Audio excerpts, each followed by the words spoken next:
Hello বন্ধু, প্রতিদিনের মতন আজকেও আমি ধাঁধা নিয়ে চলে আসলাম। তো ধাঁধাটা আমি কি সেটাই বলি।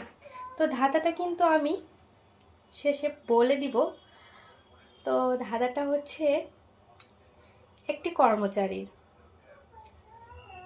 32টা কর্মচারী, একটা কর্মচারী সে 32টা পার্টি থাকে।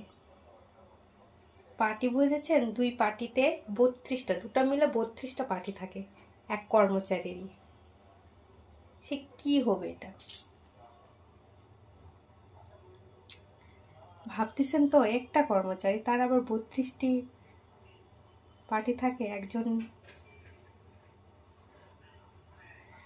কর্মচারী বলতে আপনাকে বোঝাচ্ছে, তার কর্মচারী হচ্ছে 32টা দাঁতকে বোঝাচ্ছে। একটা মানুষের 32টা দাঁত থাকে, দুইটা পার্টিতে 32টা